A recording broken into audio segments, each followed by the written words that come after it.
मेरा नाम है मोहित और आपका स्वागत हमारे YouTube चैनल हिस्ट्री चैंपियन में।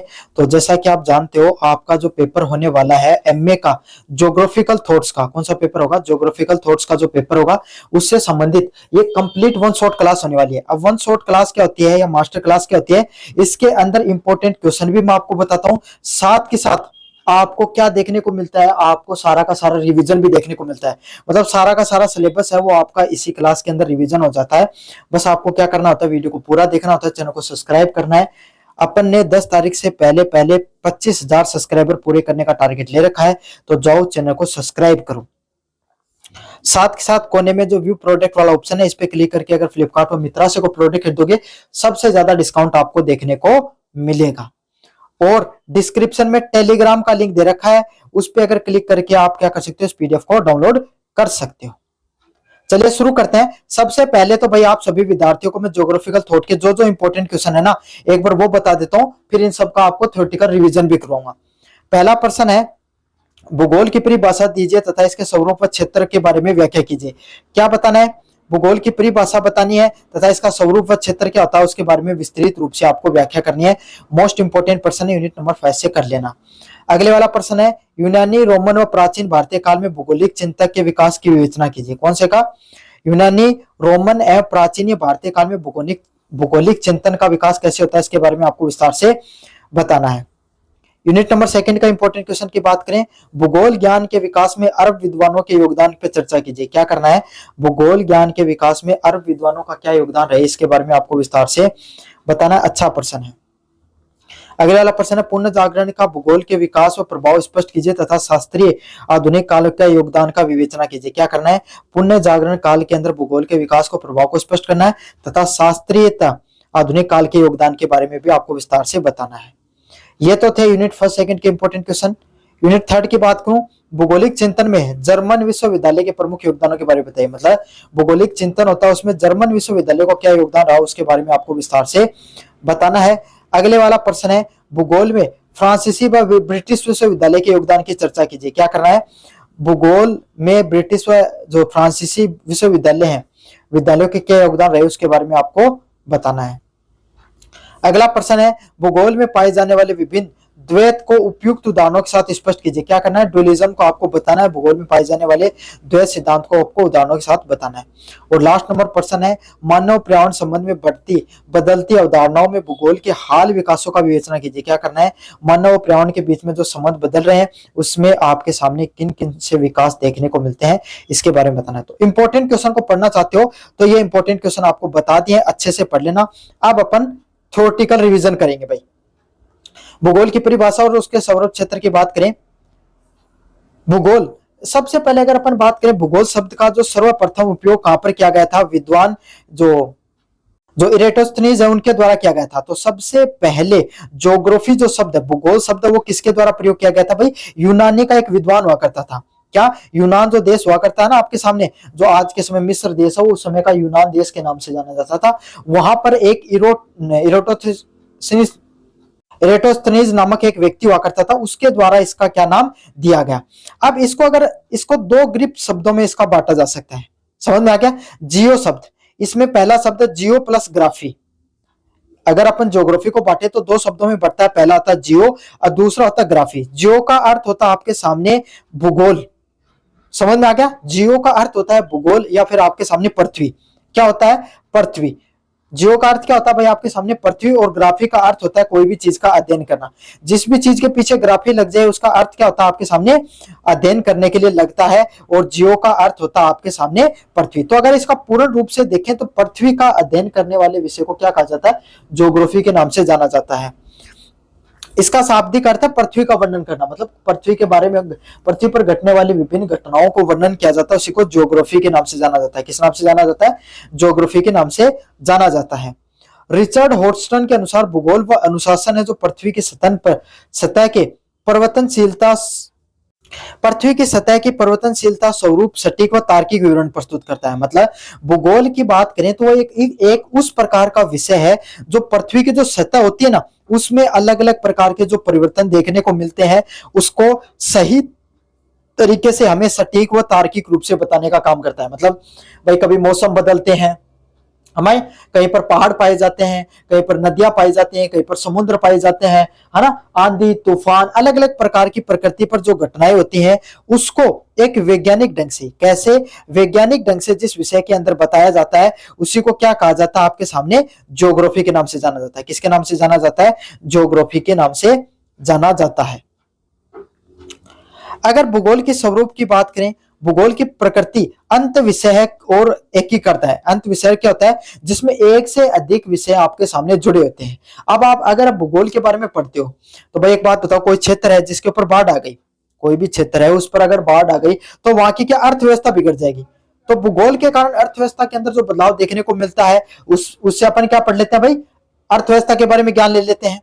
अगर क्या होता है, जैसे आज के समय अगर आप देखो दिल्ली है, दिल्ली पर इतना पर्यावरण प्रदूषण है, लेकिन सरकार इस प्रकार के प्रयास कर लेते हैं कि वहां का पर्यावरण प्रदूषण हट जाता है धीरे धीरे। तो क्या होता है आपके सामने, राजनीति की वजह से जो आपके सामने प्रकृति पर प्रभाव पड़ा, तो कहीं ना कहीं राजनीतिक विज्ञान भी जुड़ी होती है। पहले के समय कितनी गर्मी हुआ करती थी, पहले के समय तापमान कितना हुआ करता था, आपने सुना होगा ना, आज से 10 साल बाद में इतनी ज्यादा गर्मी पड़ी, 15 साल बाद में इतनी जबरदस्त सर्दी पड़ी। तो ऐतिहासिक घटनाओं को भी आप अपन भूगोल के अंदर अध्ययन करते हैं। तो भूगोल एक ऐसा विषय है जिसके अंदर अपन सारे के सारे विषयों को कहीं ना कहीं पर अध्ययन करते हैं। समझ में आ गया। पहला पॉइंट है स्थानिक विज्ञान।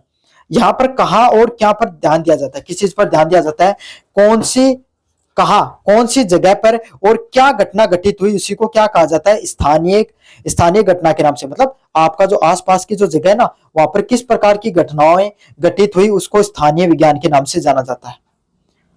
अगला होता है संश्लेषणात्मक। एक प्राकृतिक विज्ञान, भौतिक विज्ञान और सामाजिक विज्ञान मानव विज्ञान के बीच में सेतु काम करता है। मतलब संश्लेषणात्मक क्या होता है, प्रकृति विज्ञान, भौतिक भूगोल और मानव भूगोल के बीच में आपके सामने अपन संश्लेषणात्मक क्या होता है, कैसे मनुष्य के द्वारा किए गए कार्य हैं वो प्रकृति पर निर्भर होते हैं, उसी को संश्लेषणात्मक दृष्टिकोण से अपन चीजों को समझते हैं। गतिशीलता, समय के साथ भूगोल में केवल वर्णन तक की सीमित नहीं रहा, बल्कि इसमें मात्रात्मक और विश्लेषणात्मक भी बन गया। मतलब जैसे जैसे समय बदलता चला गया, भूगोल है ना, भूगोल सिर्फ आपके सामने मात्रात्मक मतलब सिर्फ चीजों के ज्ञान के बारे में नहीं बताया। ऐसे नहीं कि भाई यहाँ की जगह, यहाँ का पठार है वो इतना ऊंचा है, नदियों की लंबाई इतनी है ना, समुद्र इतना गहरा, इन सब चीजों तक ही नहीं, उनमें अनेक प्रकार की जो घटनाएं घटित होती हैं, चक्रवात क्यों आता है, मानसून क्यों आता है, गर्मियां क्यों बढ़ रही हैं, सर्दियां कम क्यों हो रही हैं, इस प्रकार की जो अलग अलग प्रकार की प्राकृतिक घटनाओं का विश्लेषण करके वैज्ञानिक ढंग से भी धीरे धीरे भूगोल ने बताना शुरू किया। भूगोल के क्षेत्र की बात करें, भूगोल का क्षेत्र अत्यंत व्यापक है, इसको दो मुख्य भागों में बांट सकता है। मतलब अगर भूगोल के क्षेत्र की बात करें आपके सामने, तो भूगोल का आपके सामने बहुत बड़ा क्षेत्र, मतलब बहुत बड़ा विषय है भूगोल, छोटा विषय नहीं है, काफी बड़ा है। और इसको अपन मुख्य दो भागों में बांट सकते हैं।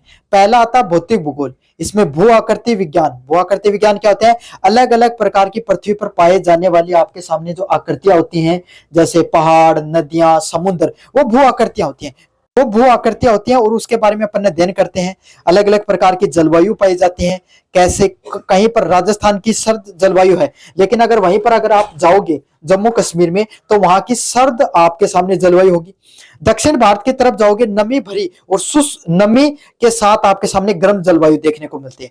तो अलग अलग जगह की जो अलग अलग जलवायु होती है उसका अध्ययन करते हैं। समुद्र के अंदर कहीं का समुद्र है, उसका जलस्तर में बढ़ाव क्यों देखने को मिल रहा है, समय के साथ जो मछलियां हैं उनके भौगोलिक दृष्टिकोण से कैसे बदलाव देखने को मिलते हैं, कहां पर समुद्र के अंदर प्राकृतिक चीजें कहां पर ज्यादा मिलती है, प्राकृतिक गैस कहां पर मिलती है, इन सब चीजों को अपन भौतिक भूगोल में अध्ययन करते हैं। अगले वाला आता है मानव भूगोल।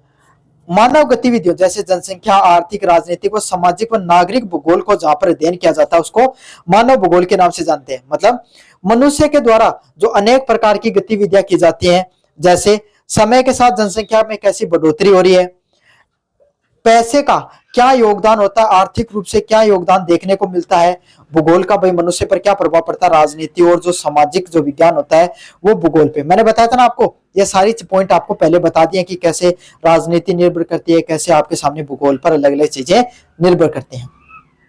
प्रादेशिक भूगोल, किसी विशेष क्षेत्र के भौतिक और मानवीय कारकों का जहां पर कंप्लीट अध्ययन किया जाता है, समग्र अध्ययन किया जाता है। कोई भी प्रदेश होता ना, कोई भी पूरे पूरे प्रदेश का, जैसे भारत का अपन अध्ययन कर रहे हैं, यूरोपीय दृष्टिकोण, यूरोप का अध्ययन करते हैं, तो कोई भी आपके सामने कोई विशेष जगह का अपन अध्ययन करते हैं उसको प्रादेशिक भूगोल के नाम से जाना जाता है।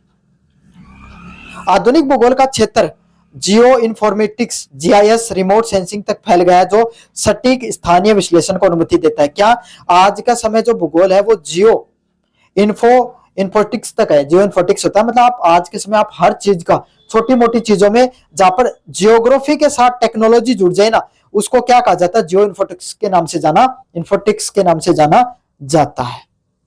मुझे उम्मीद है पहला प्रश्न आपको अच्छे से समझ में आ गया होगा। अगले वाले प्रश्न की तरफ बढ़ते हैं, यूनिट नंबर फर्स्ट की। यूनानी, रोमन व प्राचीन भारतीय काल में भौगोलिक चिंतकों के विकास की चर्चा कीजिए।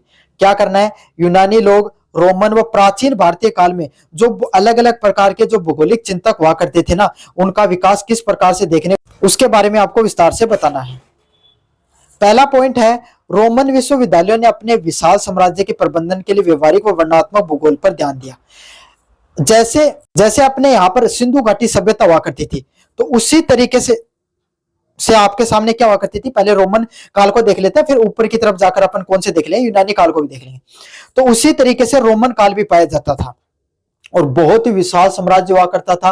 अब वहां पर अलग अलग प्रकार के वैज्ञानिक पाए जाते थे। अब उन्होंने क्या किया, जो वैज्ञानिक या विचारक हुआ करते थे, उन्होंने भूगोल के अध्ययन पर, जो विशाल साम्राज्य हुआ करता था उसके प्रबंधन पर क्या किया, व्यवहारिक और वर्णनात्मक भूगोल पर ध्यान दिया।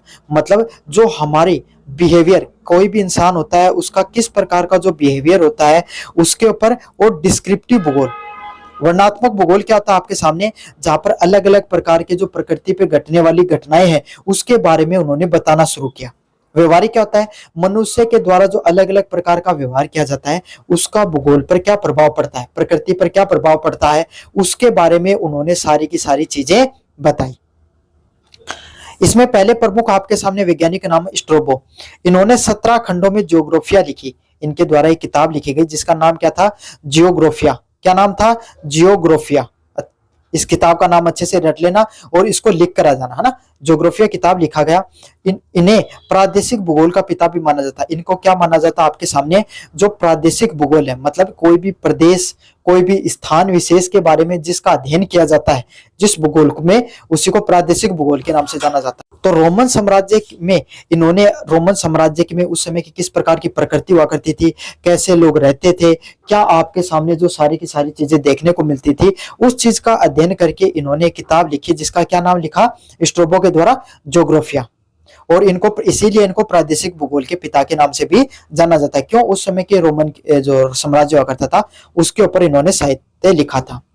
टोलेमा, उनकी पुस्तक map projection guide to geography ने सदियों तक मानचित्र कला को प्रभावित किया।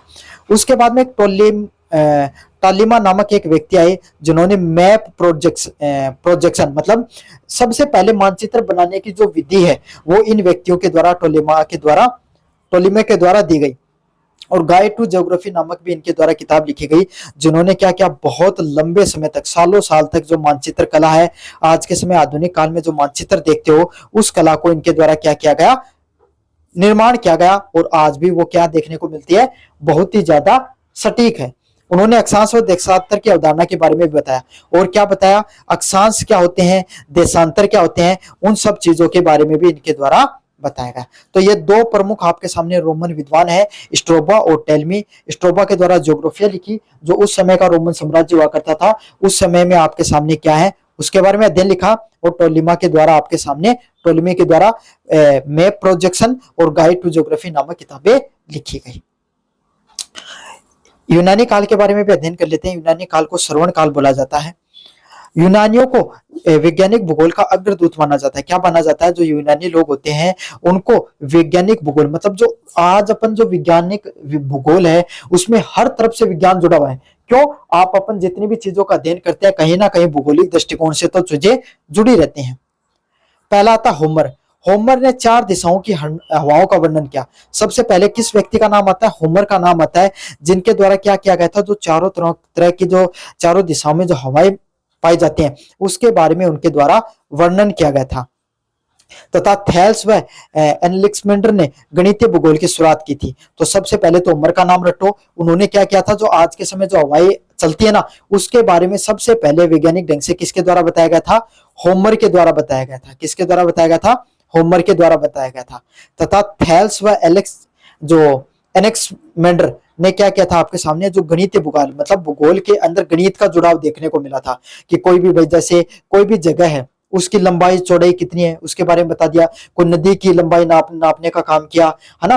कोई भी पठार या जगह की ऊंचाई के बारे में नापना काम किया, नापने का काम किया। किसके द्वारा? थेल्स व एनेक्समेंडर के द्वारा। तो यह आपके सामने इन्होंने सबसे पहले गणित का जुड़ाव किया भूगोल में। हेरोडोटस, इन्होंने कहा था मिस्र नील नदी का उपहार है। मतलब मिस्र है, जो मिस्र देश है भाई, यूनान है, वो मिस्र देश के आसपास था। वो नील नदी के आज के समय अगर अपन बात करें, मिस्र देश क्यों बना? इसीलिए बना क्योंकि वहां पर क्या पाई जाती थी? नील नदी।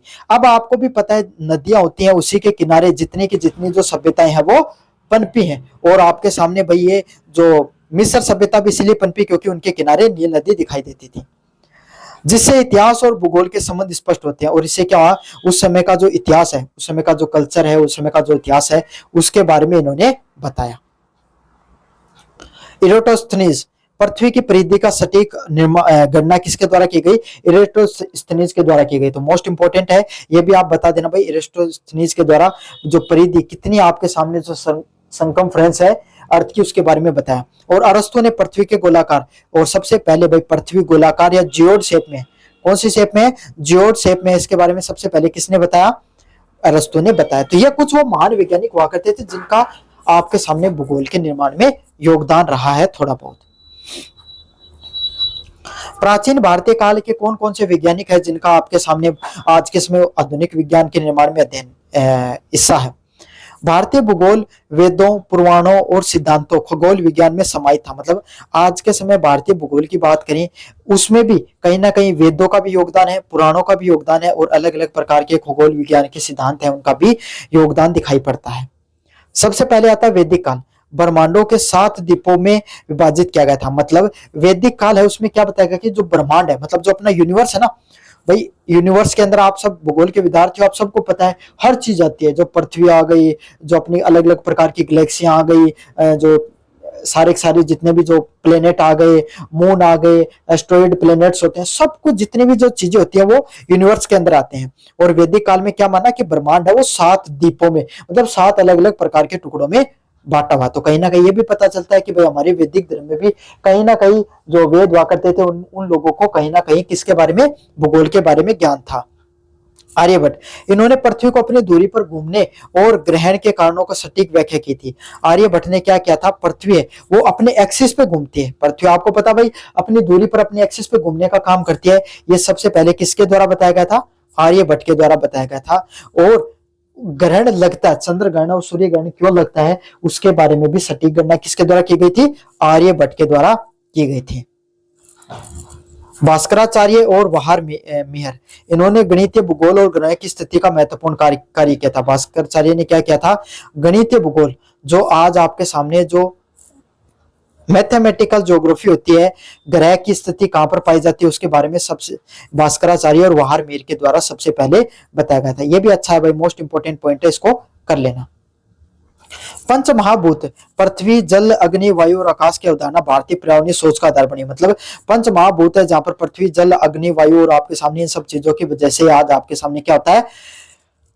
पंच महाभूत मतलब अपना जो भारत है, अपनी जो भारत की वैदिक सभ्यता, उसमें पृथ्वी, जल, अग्नि, वायु और आकाश, इनको पंचभूत बोला माना जाता है। और इन्हीं से मिलकर कहा जाता है कि मनुष्य या जो पृथ्वी इसका निर्माण हुआ। ये बात सही भी है, और यही चीजें आपके सामने क्या है? हमारी वैज्ञानिक ढंग से भूगोल को समझ के बारे में बताती है।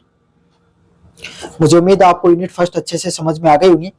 यूनिट नंबर 2 की बात करें, भूगोल ज्ञान के विकास में अरब विद्वानों का क्या योगदान था। मतलब आज का जो भूगोल है उसके बारे में जो ज्ञान है उसमें अरब विद्वानों ने क्या क्या योगदान दिया उसके बारे में बताना आपको। मध्यकाल में जब यूरोप अंधकार युग या डार्क एजेस में था, तब अरब वैज्ञानिकों ने क्या किया था? आपके सामने भूगोलिक ज्ञान को सुरक्षित रखा और विस्तारित किया। भाई यूरोप के जो लोग है ना, वो सबसे ज्यादा सबसे बाद में विकसित हुए थे। सबसे कम ज्ञान उनको सबसे बाद में उनको सबसे ज्ञान आया था। क्यों? यूरोप तो आपके सामने यूरोपीय जो लोग हुआ करते थे वो आपके सामने एक प्रकार के कबीलों में रहने वाले लोग हुआ करते थे। गेम ऑफ थ्रोन्स आपने देखी होगी ना, उस प्रजाति के लोग हुआ करते थे आपके सामने यूरोपीय लोग, उनको बहुत कम ज्ञान था। लेकिन अरब, भारतीय, चीनी, रोमन और आपके सामने जो यूनानी सभ्यता, ये बहुत ज्यादा विकसित और वैज्ञानिक ढंग से विकसित सभ्यताएं थी। तो उसी समय की अगर अपन बात करें विस्तार से, अगर मध्यकाल की बात करें, तो मध्यकाल में जब यूरोप को ज्ञान नहीं, यूरोपीय लोगों को उतना ज्ञान नहीं था, तब अरब के जो लोग थे उन्होंने क्या किया, जो भूगोलिक ज्ञान है उसको आगे बढ़ाने का काम किया गया। प्रमुख योगदान की बात करें अरबी लोगों की, गणितीय भूगोल, अरबों ने यूनानी कार्यों को अनुवाद किया, मतलब यूनानी जो लोग हुआ करते हैं उनके द्वारा जो कार्य किया गया, उन लोगों के द्वारा जो पढ़ाई की गई, उन सब चीजों को आगे बढ़ाने का किसके द्वारा काम किया गया, अरबों के द्वारा। और पृथ्वी के आकार, झुकाव और उनके निर्देशांकों को गणना को सुधारा, अल ख्वारिज्मी इसमें प्रमुख थे। मतलब क्या थे, अरबों ने क्या किया, आपके सामने जो यूनानी कार्य का अनुवाद किया, जो अरबों के द्वारा अलग अलग प्रकार के जो यूनानी लोग हैं उनके द्वारा जो भौगोलिक चीजों को आपके सामने समझा, उन सब चीजों को इन्होंने क्या किया, अरब लोगों ने अनुवाद करके अपनी भाषा में लिखा और बताया कि पृथ्वी का आकार कितना है, कितनी झुकी हुई है और कितने आपके सामने उसके अंदर जो निर्देशांक, अक्षांतर या अक्षांश व देशांतर देखने को मिलते हैं। और अल ख्वारिज्मी इसके प्रमुख है, मतलब इसमें प्रमुख वैज्ञानिकों की बात करें तो अल ख्वारिज्मी इसमें प्रमुख रूप से दिखाई पड़ते हैं। अगले वाले भौतिक भूगोल, अल मसूरी ने मानसूनी हवाओं के जल चक्र का वर्णन किया। मतलब अल मसूरी इन्होंने क्या किया, जो अलग अलग प्रकार की जो मानसूनी हवाएं आती हैं और जो जल चक्र आता है उसके बारे में बताया। क्या बताया, जो मानसून है वो किस तरीके से अपने हवाएं लेकर आता है और किस प्रकार से उन मानसूनी हवाओं से बरसात होती है, कैसे जल चक्र चलता है कि भाई आपने पानी को इवोपरेट होता है, फिर आसमान में जाता है, छोटी छोटी बूंदे आपके सामने एक जगह कंडेंस होकर एक बादल बनाते हैं, बादल थोड़े हल्के होने की वजह से ऊपर जाते हैं, उनमें क्या होता है, जो कंडेंसेशन की प्रोसेस की वजह से वो ठंडे हो जाते हैं, उसमें ओले बनते हैं, फिर वो भारी होने की वजह से नीचे आ जाते हैं ओले, और फिर आपके सामने नीचे का तापमान ज्यादा होने की वजह से वो पानी में बदल जाते हैं और बरसात होती है। तो और वही बरसात आपके सामने फिर से पानी इवेपोरेट होता है। ये पूरा का पूरा जो जल चक्र है इसके बारे में अल मसूरी ने बताया। और उन्होंने पर्यावरण व मानवीय शारीरिक लक्षणों के बीच में भी अध्ययन किया। क्या क्या, कि पर्यावरण है और मनुष्य के बीच में आपके सामने क्या है, चीजें किस प्रकार से काम करती हैं, इसके बारे में भी उन्होंने बताया। प्रादेशिक भूगोल और यात्राएं, अल इदरिसी, इन्होंने राजा रोजर द्वितीय ने दुनिया के मानचित्र बनाया और नुज हतुल नुस्ताक नामक किताब लिखी। मतलब क्या कहा, राजा रोजर द्वितीय द्वारा क्या किया गया, पूरी दुनिया का सबसे पहले चित्र बनाया।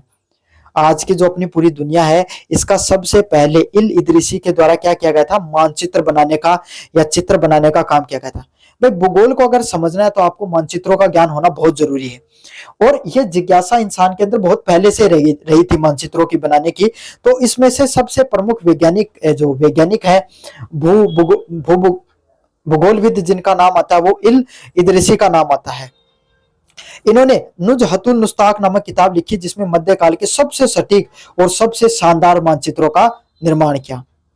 इब्न बतूता, जिसका नाम आप काफी बार भारत के इतिहास में भी पढ़ते हो, इन्होंने मध्यकाल का महानतम यात्री माना जाता है। जो इब्न बतूता है, मध्यकाल का जो मिडेवियल एज है, मध्यकालीन भारत का इतिहास में इनका नाम काफी बार आता है। महान यात्री रहे, इन्होंने क्या क्या अलग अलग प्रकार के अफ्रीका, एशिया और भारत जैसे देशों की यात्रा की, और वहां का समाज कैसे हुआ करता था, वहां का पर्यावरण और भौगोलिक दृष्टिकोण से आपके सामने चीजें कैसे देखने को मिलती थी, उसके बारे में इन्होंने बताया। मानव भूगोल में इब्न खालदून को सामाजिक विज्ञान का अग्रदूत माना जाता है। क्या माना जाता है, सामाजिक विज्ञान होता है। कौन सा विज्ञान, सामाजिक विज्ञान को आगे बढ़ाने का काम किसके द्वारा किया गया था, इब्न खालदून के द्वारा किया गया था। किसके द्वारा, इब्न खालदून के द्वारा किया गया था। सामाजिक विज्ञान को आगे बढ़ाने वाले दूत के रूप में जाना जाता है। इन्होंने मुकदमिकों में सभ्यताओं के उत्थान व पतन के लिए पर्यावरणीय व सामाजिक कारणों की व्याख्या की थी। क्या क्या था, इन्होंने क्या किया था, जो मुग्ध में दिन में जो सभ्यताएं का जो आपके सामने जो बढ़ावा देखने को मिला, कैसे सभ्यताएं आपके सामने समय के साथ नष्ट होती चली गई, उन सब चीजों के बारे में किसने बताया था, अल्ब ख्वादीन के द्वारा बताया गया था। तो भाई ये कुछ 5-6 वैज्ञानिक है, उनका नाम आपको, ये 5-6 वैज्ञानिक है, इनके नाम आपको अच्छे से याद करने पड़ेंगे। अरब विद्वानों ने प्राचीन यूनानी ज्ञान यूरोपीय पुनर्जागरण के बीच में कड़ी क्या की। मतलब जो प्राचीन व यूनानी सभ्यता प्राचीन होती जा रही थी और यूरोपीय सभ्यता उस समय आई नहीं थी, यूरोपीय लोगों को उतना ज्ञान नहीं था, उन सब लोगों उन दोनों समय के बीच में अरब विद्वानों का क्या होता है, आपके सामने अरब विद्वानों का दौर देखने को मिलता है, जिन्होंने अलग अलग अपने समय में बहुत ही शानदार इतिहास के बारे में बताया। अगले वाला प्रश्न है, पुनः जागरण का भूगोल के विकास पर प्रभाव स्पष्ट कीजिए तथा शास्त्रीय आधुनिक काल का योगदान की विवेचना दीजिए। क्या बताना है? पुनः जागरण का भूगोल के विकास में क्या प्रभाव पड़ता है उसके बारे में बताना है, और शास्त्रीय व आधुनिक काल में क्या योगदान क्या होता है उसके बारे में बताना है। पुनः जागरण का प्रभाव, पुनः जागरण का समय काल की बात करें तो 1400 से लेकर 1600 साल के बीच में जो समय काल देखने को मिलता है उसको पुनः जागरण का समय काल देखने को मिलता है, के नाम से जाना जाता है। क्या होता है इस समय काल में? इस समय काल को भौगोलिक क्रांतियों के नाम से जाना जाता है। क्यों? क्योंकि पुनः जागरण एक ऐसा समय काल हुआ करता था, उसमें औद्योगिक क्रांति की भी शुरुआत होती है। लोग धार्मिक रूप से, वैचारिक ढंग से पूरी दुनिया में बदलाव देखने को मिल रहा है।